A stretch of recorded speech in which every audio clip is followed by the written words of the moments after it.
Excellencies, Minister from Afghanistan, Minister from Indonesia, Mr. Hong Jo-ham, Deputy Executive Secretary of ESCAP, distinguished delegates. On behalf of UN Women, I want to thank all of you for being here with us to prepare for the 63rd session of the Commission of the Status of Women, which, as we all know, is happening next month in New York. And I also want to thank ESCAP, FAO, UNDP, UNFPA for organizing this meeting with us, and also to ILO and our other fellow members of the UN family here in Bangkok for all the technical inputs. I also want to thank the Asia-Pacific Forum on Women, Law and Development, APWLD, and the Government of Canada for supporting the participation of civil society in this meeting. And of course, all of you participants for giving us the gift of your time to be here with us. We appreciate our partnerships with all of you and the richness of expertise that allows us to bring together in this room. And we also recognize that partnerships are at the heart of this year's theme for CSW. And to illustrate this point, I'd like to begin by telling you a brief story. A couple of months ago, I had the privilege of visiting Fiji, where I went to the Suva market to meet with some women market vendors that have been involved in a program that UN Women is supporting with support from Australia and Canada called Markets for Change, which works to ensure that marketplaces are safe and inclusive environments that contribute to gender equality. And marketplaces are really at the heart of this year's CSW because they are used first and foremost by women, whether as vendors or as consumers. And I was able to see the accommodation centers that had been built next to the market where rural women coming to sell their produce on the weekend could sleep. Up until that point, they had slept under their market tables.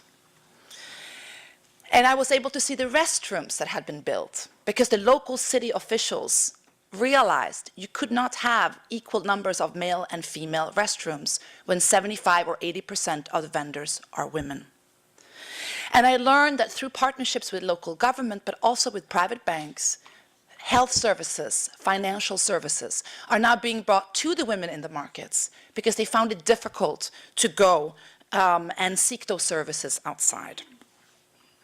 And local authorities are applying gender-responsive planning and budgeting to the market, including for disaster preparedness. And next is now the talks of building a childcare center. So this is just an example of how this year's theme is critical, not just for gender equality, but a whole range of aspects of sustainable development. As Mr. Ham shared, 2019 is an important year for us as we gear up for the 25th anniversary and review of the Beijing Declaration and Platform for Action at the regional level here in November, and of course at next year's CSW in New York in March 2020. And of course we will also then have the first 5-year review of the Sustainable Development Goals.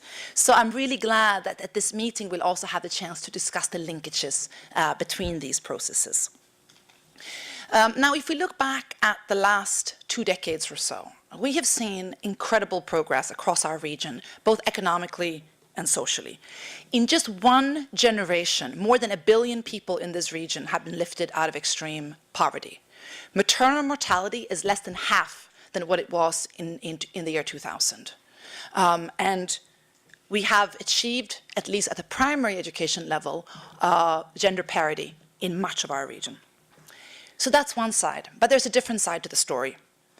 Because even though countries in our region continue to be the engine of economic growth for the world, the benefits of this growth have not been evenly shared, with growing inequalities within countries and between countries. And these inequalities are not limited to income, but they span across a whole range of indicators for well-being, participation, and opportunities. And amongst these different forms, gender inequalities are the most pronounced and the most entrenched. Our region has some of the highest levels of violence against women in the world. We are behind the global average when it comes to the share of women in decision-making. And ours is the only region where the gender gap in labor force participation is increasing.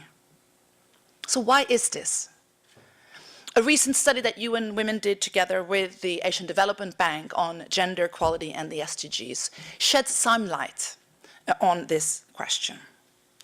The report finds that gender norms and societal expectations continue to shape the lives of both women and men in a way that is deeply discriminatory towards women.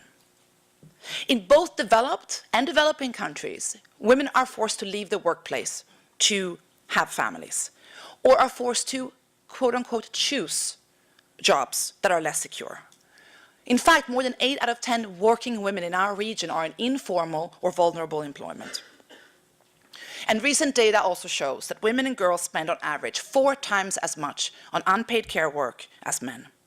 And this, of course, significantly limits women's ability to move into higher quality jobs where they're able to contribute to and benefit from social security.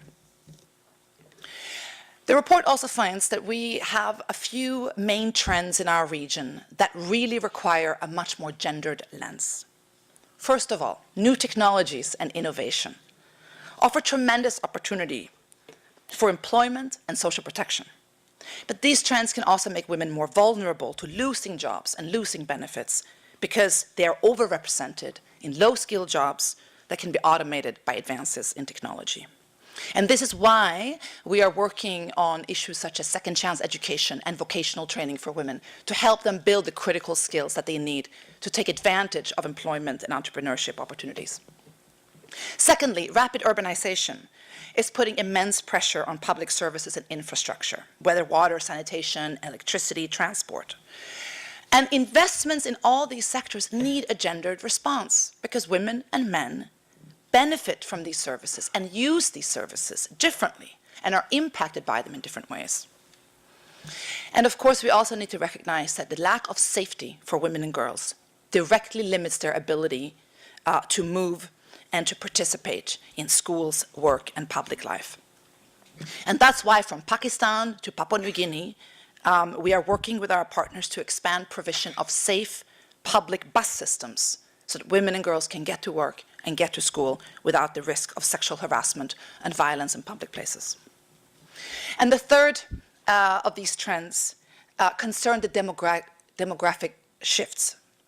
Youth bulge in many countries, aging societies in others, migration. These trends all impact women and men differently, and we need to address those differences. And the last important trend is climate change, which now accounts for more than 80% of disasters in Asia Pacific.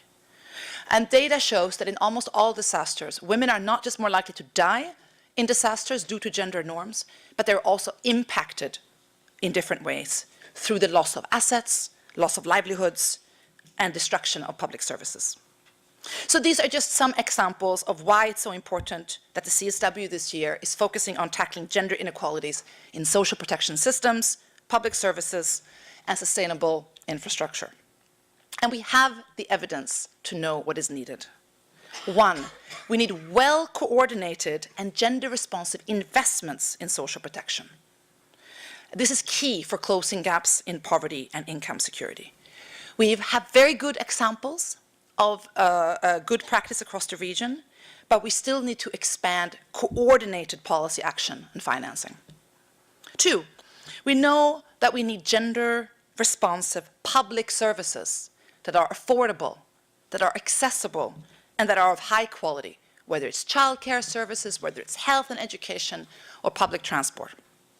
And of course, all women who experience violence must have access to multi-sectoral essential services for their safety and protection. 3, we know that accelerated action to advance basic infrastructure, not just roads, but water, electricity, sanitation, is critical to free up women's and girls' time on physically taxing and time-consuming domestic work. While, of course, at the same time, we also have to have a more equitable sharing of that work between women and men. And lastly, we know that women's leadership and participation are critical for successful policymaking. Without women's voices and representation, solutions to address these issues will miss the mark. So we know what is needed, and yet actions remain too slow, insufficiently coordinated, and underfunded to meet the deadline of 2030 that the world has set for achieving gender equality. So for the next 2 days then, we are here to put our minds together of how we turn knowledge into action. And we have the benefit of diverse representation in the room from both government and civil society. And I encourage all of you to take advantage of that, to interact with one another, to understand each other's perspective, so that we can learn more about how we can address these issues together. Because clearly it's only by working together that we will deliver on our commitment for a gender equal world by 2030. We hope that you will come up with a set of concrete recommendations that you can take with you to your national reviews and to the CSW next month, but also as we move into the Beijing Plus 25 process together. So with that, thank you once again for coming and wishing you fruitful deliberations.